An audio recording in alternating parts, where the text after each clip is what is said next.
اقرأ باسم ربك الذي خلق خلق الإنسان من علق اقرأ وربك الأكرم الذي علم بالقلم علم الإنسان ما لم يعلم هو الذی ارسل رسولہ بالہدی، یعنی اپنی نور کو مکمل کرنے کے لیے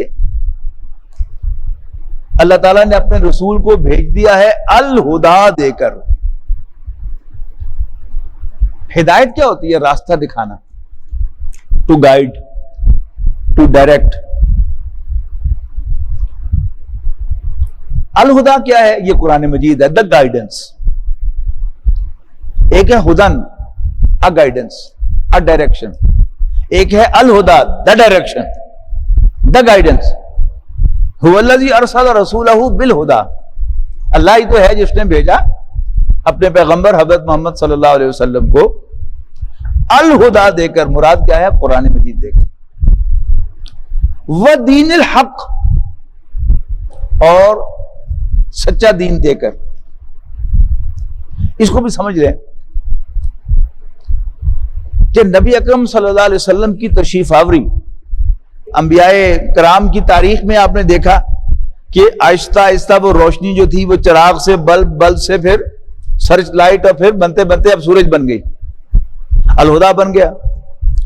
اور دین الحق، دین کے لفظی معنی بدلا، مالک یوم الدین، بدلے کے دن کا مالک۔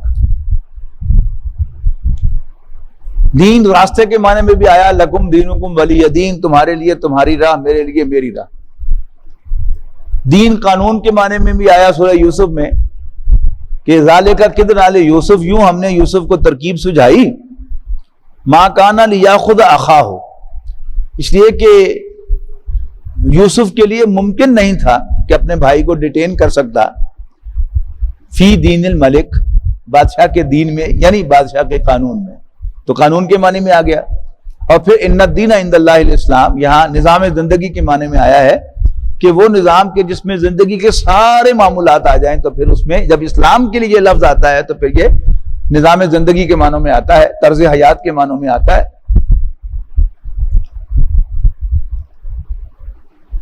اللہ تعالیٰ نے نبی اکرم صلی اللہ علیہ وسلم کو بھیجنے کے لیے جس ٹائم کا انتخاب فرمایا اس کو بھی ذرا نوٹ کر لیں۔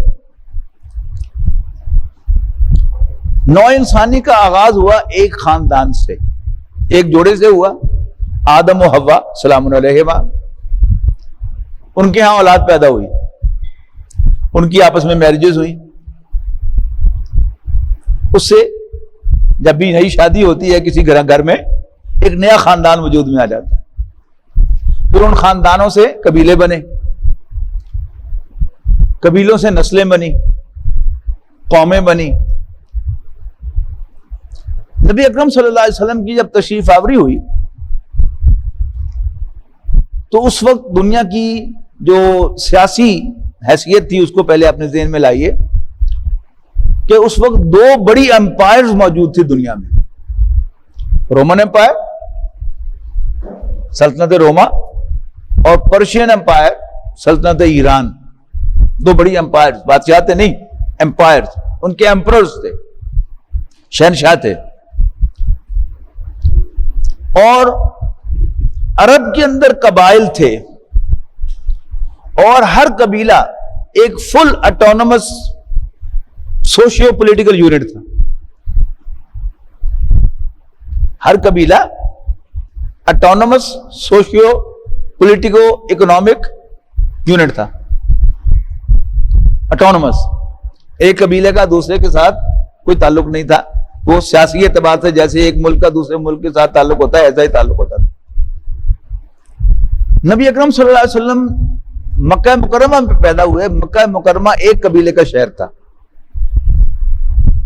مکے میں صرف کرشی رہ سکتا تھا، یا کرشی کا غلام یا کرشی کا حلیف، نو تھرڈ پرسن یا نو فورتھ پرسن، کوئی چوتھا بندہ نہیں رہ سکتا۔ لیکن جب آپ مدینہ منورہ میں تشریف لائے تو مدینہ منورہ میں اس وقت ایک ہی شہر مدینے میں یثرب میں 5 قبیلے آباد تھے، اسٹیبلشڈ قبیلے، 2 سنز آف دی سوائل، اوس اور خزرج، اور 3 قبیلے یہودیوں کے آباد تھے، بنو قینقاع، بنو نذیر زواد کے ساتھ، اور بنو قریظہ زوئے کے ساتھ۔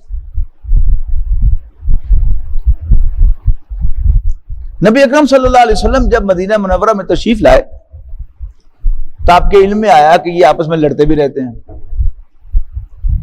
تو آپ نے ان سے جا کر گفتگو کی اور انہیں سمجھایا کہ تم کرتے کیوں ہو، مسائل کو حل کرنے کے لیے۔ تو آپ نے متوجہ کیا کہ تم اپنے مسائل کا پولیٹیکل سلوشن کیوں نہیں ڈھونڈتے، ملٹری سلوشن کیوں ڈھونڈتے ہو، ہر مسئلے کا میز پہ بیٹھ کے گفت و شنید سے مسائل حل کیا کرو۔ انہیں کہا پھر بھی اگر کوئی نہ مانے تو، انہیں کہا پھر کوئی ایک آدمی مقرر کر لو کہ اگر تم گفت و شنید سے حل نہ کر سکو تو پھر اس کا فیصلہ مان لیا کرو۔ بالکل ٹھیک ہے۔ انہیں کہا پھر ہمیں آپ ہی نظر آتے ہیں کہ آپ سچے دیانتدار اور بڑے کریڈیبل آدمی ہیں، تو ہم آپ کو کہتے ہیں کہ پھر آپ جو فیصلہ کریں گے ہمارے جھگڑوں کا ہم اسے مان لیا کریں۔ تو اب گویا مدینہ کیا بن گیا؟ اب میثاق مدینہ کی اگر سٹیٹمنٹ پڑھیں گے، ویژن سٹیٹمنٹ، کہ ہر قبیلہ انٹرنلی آٹونومس ہوگا۔ یہ 18ویں ترمیم جس کا رولے شلے پڑے ہوئے نا، یہ 18ویں ترمیم کیا ہے کہ صوبوں کی آٹونومی، صوبوں کی آزادی، کہ ہر صوبہ آزاد ہے صرف ڈیفنس اور فائنانس، اور تیسرا محکمہ کوئی ایک آدھ اور ہے کہ جو فیڈریشن کے پاس نہیں ہے، خارجہ پالیسی۔ باقی صحت، تعلیم، جو پہلے وفاقی تعلیمی ادارے بھی ہوتے تھے اور صوبائی تعلیمی ادارے بھی ہوتے تھے، وفاقی ہسپتال بھی ہوتے تھے، صوبائی ہسپتال بھی ہوتے تھے، اب 18ویں ترمیم کے تحت یہ سب کچھ جو ہے صوبوں کے اندر آ گیا۔ تو یہی تقریباً تھا کہ ہر قبیلہ انٹرنلی آٹونومس ہوگا، کوئی قبیلہ دوسرے کے معاملات میں دخل نہیں دے سکے گا، ہاں آپس کے معاملات وہ ٹیبل کے بیٹھ کے طے کیا کریں گے بجائے لڑنے کے، اور اگر وہ ٹیبل پر بیٹھ کر مسائل کو حل نہ کر سکیں تو پھر نبی اکرم صلی اللہ علیہ وسلم کا فیصلہ ماننا ہر ایک پر بائنڈنگ ہوگا۔ تو یہاں کیا بن گیا؟ یہ اسٹیٹ بن گئی، فیڈریشن بن گئی۔ تو پولیٹیکل سائنس میں اب بھی جو ہائیسٹ درجہ ہے وہ اسٹیٹ کا ہے۔ تو معلوم ہوا کہ نبی اکرم صلی اللہ علیہ وسلم کے بعد پولیٹیکل سائنس ایک قدم بھی آگے نہیں گئی وہاں سے، یعنی انسانی اجتماعیت کا ارتقاء بھی پورا ہو گیا اور ہدایت بھی اپنے ارتقائی مراحل طے کرتی ہوئی آ گئی الہدا تک۔ تو دیٹ واز دا ٹائم کہ اللہ تعالیٰ آخری پیغمبر بھیجتا اور آخری ہدایت بھیجتا۔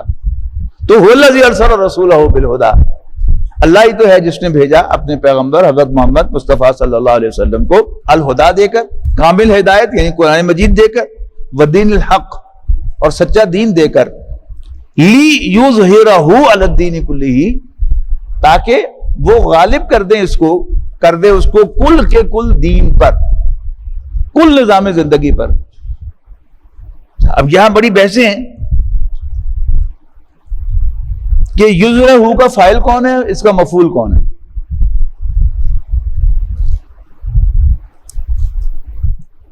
رسولہ یہاں پر مفعول ہے نا، تو اس کا فاعل کون ہے؟ اللہ، اللہ نے بھیجا رسول اللہ صلی اللہ علیہ وسلم کو۔ اور لی یظہرہ اس کا فاعل کون ہے؟ کچھ لوگوں نے کہا کہ اس کا فاعل اللہ ہے، اور یہ جو ہے مفعول اس کا وہ دین حق ہے۔ کسی نے کہا اس کا فاعل اللہ ہے اور اس کا مفعول رسول اللہ صلی اللہ علیہ وسلم ہے، کہ اللہ تعالیٰ نے رسول اللہ صلی اللہ علیہ وسلم کو بھیجا تاکہ اللہ اپنے پیغمبر کو تمام ادیان پر غالب کر دے۔ لیکن عربی زبان کے کچھ قواعد ہیں نا، ان قواعد کی روح سے اگر کوئی ضمیر ہو، اس کا مرجع تلاش کرنا ہو، تو جو قریب ترین مرجع ہوگا وہ ویلڈ سمجھا جائے گا۔ اب یظہرہ کے قریب ترین کون ہے؟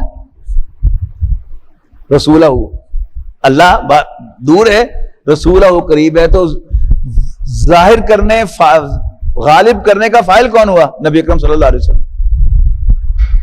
اور مفعول قریب ترین کون ہے؟ مرجع دین الحق، دین کو غالب کرنا. اچھا اب اس میں چور دروازہ ہے. اگر آپ کہتے ہیں کہ اس کا فاعل اللہ تعالیٰ، اللہ جانے اس کا کام جانے، اللہ نے اپنے نبی کو غالب کر دیا، لیکن اللہ کا دین تو نبی اکرم صلی اللہ علیہ وسلم کے ہاتھوں غالب ہوا. پیچھے اللہ کی مدد تو ہے ہی ہے، وہ تو اللہ کی مدد، عبادت اللہ کی اجازت کے بغیر، اس کے حکم کے بغیر تو پتہ بھی نہیں ہلتا. تو اللہ تعالیٰ کی مدد تو شامل حال تھی، لیکن اس نے دندان مبارک کس نے شہید کرائے؟ اپنی ہڈیاں مبارک، ہڈیوں کے فریکچر کس نے کرائے؟ اپنے ساتھیوں کے لاشیں کس نے دیکھے؟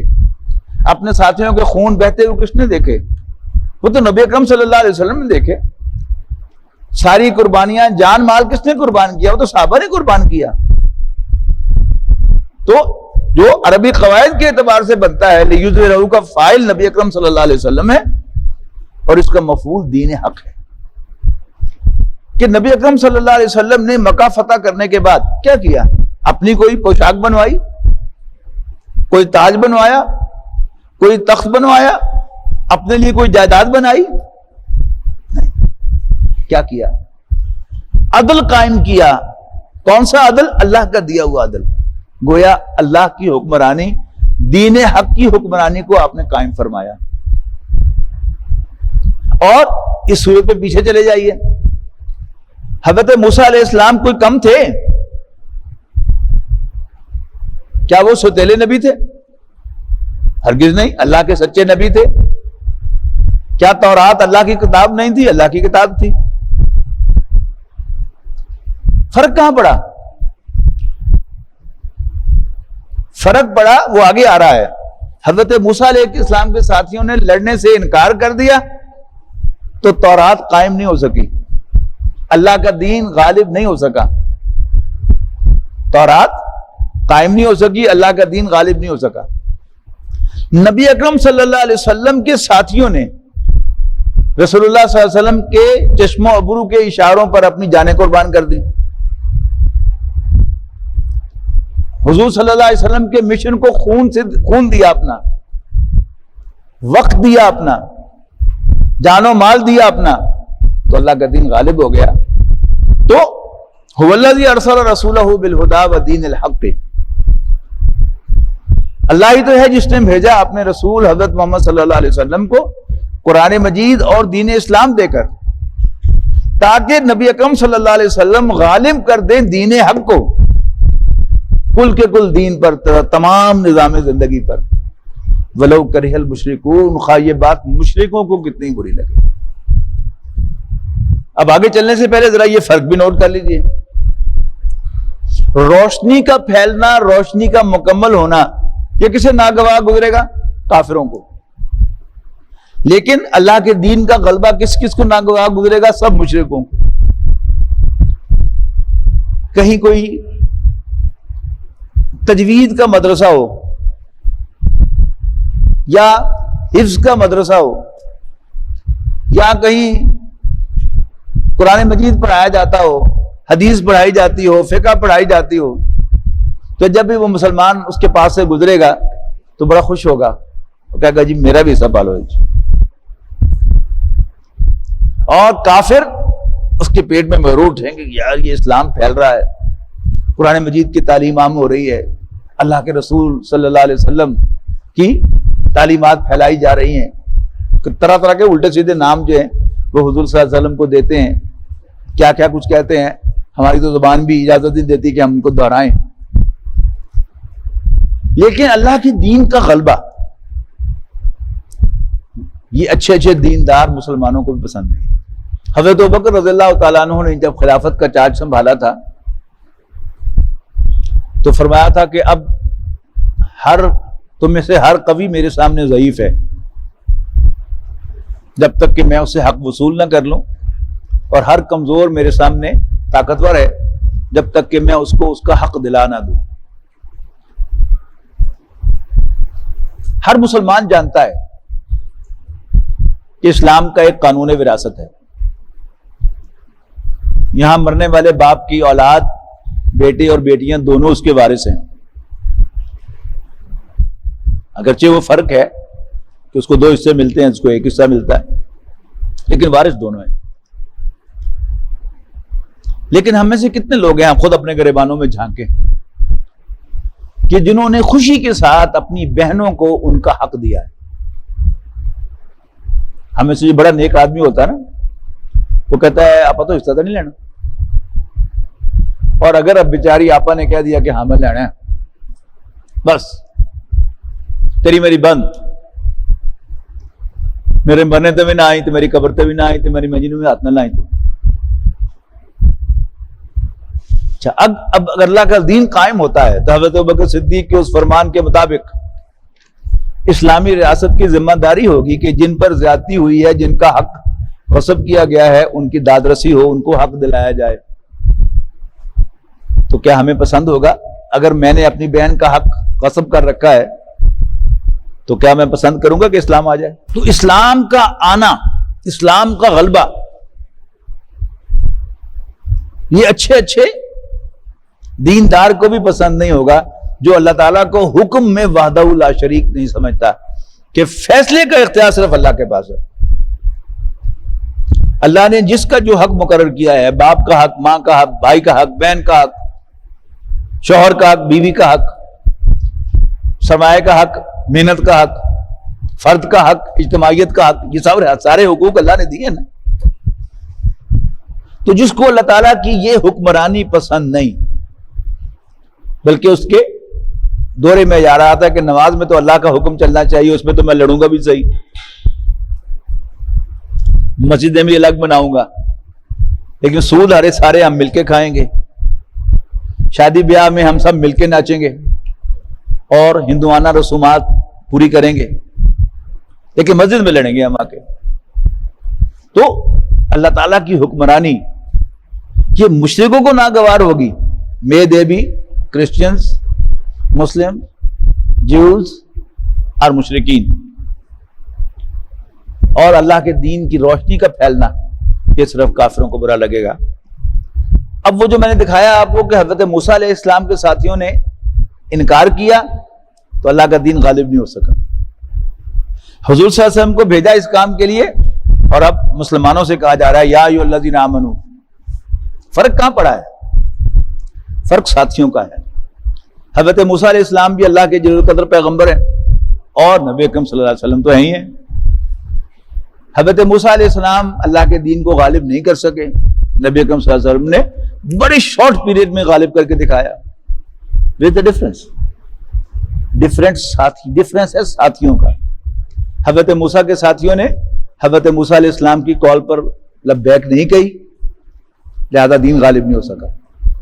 نبی اکرم صلی اللہ علیہ وسلم کے ساتھیوں نے رسول اللہ صلی اللہ علیہ وسلم کی پکار پر لبیک کہی، آپ کے چشم ابرو کے اشارے پر جانے دی، تو بڑے شارٹ پیریڈ کے اندر اللہ کا دین غالب ہو گیا. یا ایھا الذین آمنوا، اے ایمان والو، هل ادلکم علی تجارۃ تنجیکم من عذاب علیم. کیا میں تمہیں ایک ایسا سودا نہ بتاؤں، ایک ایسی تجارت نہ بتاؤں کہ اگر تم اس میں انویسٹ کرو، تجارت میں انویسٹمنٹ ہوتی ہے نا، کس چیز کی انویسٹمنٹ؟ اپنی جان و مال کو انویسٹ کرو. تنجیکم من عذاب علیم، تو وہ تمہیں ایک دردناک عذاب سے نجات دلاتی. تؤمنون باللہ ورسولہ وتجاہدون فی سبیل اللہ باموالکم وانفسکم ذالکم خیر لکم ان کنتم تعلمون. ایمان لاؤ اللہ اور اس کے رسول پر صلی اللہ علیہ وسلم، اور جہاد کرو اپنی مالوں اور اپنی جانوں کے ساتھ. ذالکم خیر لکم ان کنتم تعلمون، یہ تمہارے لیے بہتر ہوگا اگر تم سمجھو. ویسے لفظی اعتبار سے ترجمہ ہوگا تم اللہ اور اس کے رسول پر ایمان رکھتے ہو اور اللہ کے راستے میں اپنی جانوں اور مالوں کے ساتھ جہاد کرتے ہو، یہ تمہارے لیے بہتر ہے اگر تم سمجھو. لیکن اس کے بعد آ رہا ہے یغفر لکم ذنوبکم. مضارع مجزوم آ رہا ہے، مضارع اخف آ رہا ہے، اور مضارع اخف کی 5 ہی ریزن ہیں: ان، لم، لما، لام امر، لائے نہیں. جو ان شرطیہ ہے اس میں دونوں جملے جو ہیں اگر شرط میں فعل مضارع آئے گا تو وہ بھی مجزوم ہوگا، اور اگر اس کا جواب شرط جو ہے اس میں بھی مضارع مجزوم ہوگا۔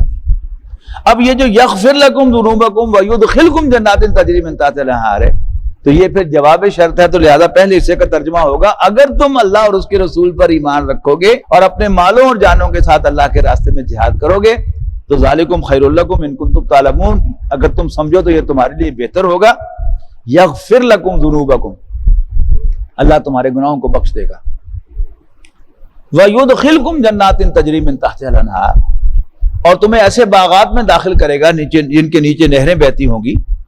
وَمَسَاكِنَ طَيِّبَةً فِي جَنَّاتِ عَدْنٍ، اور ہمیشہ ہمیش رہنے کے باغات میں رہنے کے عمدہ مسکن ہوں گے۔ اس کی وضاحت ہو چکی ہے پہلے کہ اعلیٰ مکان جس کے نیچے نہریں بہتی ہوں، اس میں چاروں طرف باغیچے ہوں اور اس میں ہر فیسلٹی موجود ہو، وہ ہوتا ہے۔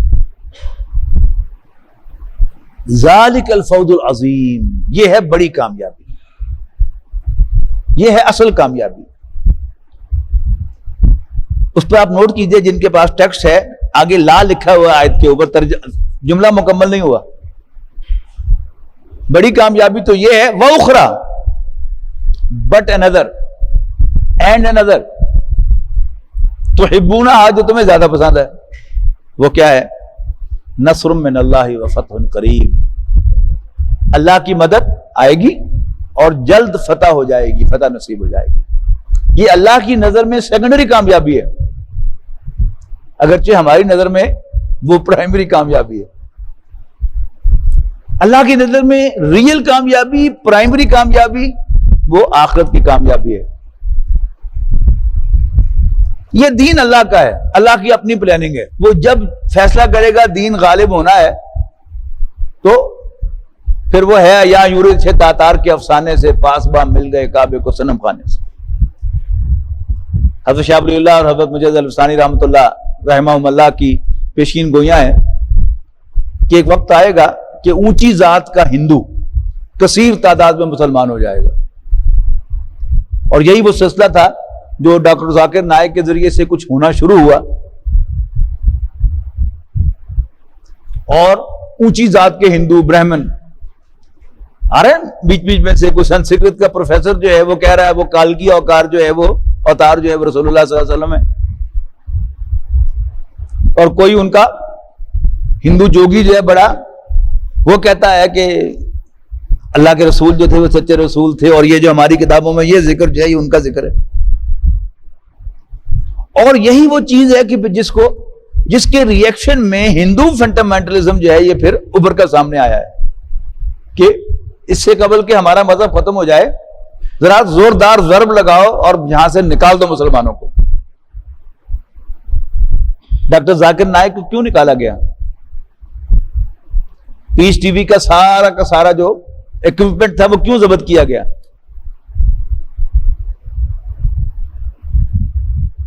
تو ہمارے خیال کے مطابق تو وہ کامیابی ہے، لیکن اللہ کی نظر میں مسلمان کی اصل کامیابی ہے کہ وہ آخرت میں کامیاب ہو جائے۔ باقی اپنا کام دین کا لینے کے لیے، دین کو غالب کرنے کے لیے اللہ تعالیٰ پتہ نہیں کس کس کو لے آئے گا، سب اس کے اشارے کے منتظر ہیں۔ اللہ تعالیٰ کا اشارہ ہو جائے تو کوئی ہندو رہ سکتا ہے، کوئی سکھ رہ سکتا ہے، کوئی عیسائی رہ سکتا ہے، آنن فانا ہو جائے گا۔ لیکن بہرحال یہ فرق ہے کہ اللہ کے نزدیک بڑی کامیابی، اصل کامیابی، بنیادی کامیابی آخرت کی کامیابی ہے۔ لیکن اگر تم اللہ کے راستے میں جد و جہد کرتے رہو گے تو اللہ تعالیٰ تمہیں دوسری کامیابی بھی دے گا۔ وَأُخْرَى and another نصر من اللہ وفتح قریب، کہ اللہ کی مدد آئے گی اور جلد فتح بھی مل جائے گی۔ وبشر المومنین، اور مومنوں کو اس کی خوشخبری بھی دے دو۔ یا ایھا الذین آمنوا کونوا انصار اللہ، اے ایمان والو اللہ کے مددگار بن جاؤ۔ کما قال عیسیٰ ابن مریم للحواریین، جیسے عیسیٰ ابن مریم نے حواریوں سے کہا، من انصاری الی اللہ، کون ہے میرا مددگار اللہ کے راستے میں؟ قال الحواریون نحن انصار اللہ، حواریوں نے کہا کہ ہم اللہ کے مددگار ہیں۔ فآمنت طائفۃ من بنی اسرائیل، تو ایمان لے آیا بنی اسرائیل کا ایک گروہ، وکفرت طائفہ، اور دوسرے گروہ نے انکار کر دیا حضرت عیسیٰ کو ماننے سے۔ فأیدنا الذین آمنوا علی عدوہم، تو ہم نے مدد کی ایمان لانے والوں کی، یعنی عیسائیوں کی، علی عدوہم، ان کے دشمنوں یعنی یہودیوں کے خلاف، فاصبحوا ظاہرین، اور وہ غالب ہو گئے۔ آج تک بھی یہودیوں پر عیسائی غالب ہیں نا، یہودیوں کو غلبہ نہیں ملا۔ یہودی اپنی جو سازشی ذہنیت ہے اس کی بنیاد پر وہ یہودی عیسائیوں کے تھرو ان کو رام کر کے آج دنیا پر اپنی حکمرانی کر رہے ہیں انڈائریکٹلی، لیکن اصل جو غالب ہے وہ تو بہرحال عیسائی ہے۔ ويشفي صدور قوم مؤمنين وشفاء لما في الصدور وإذا مرضت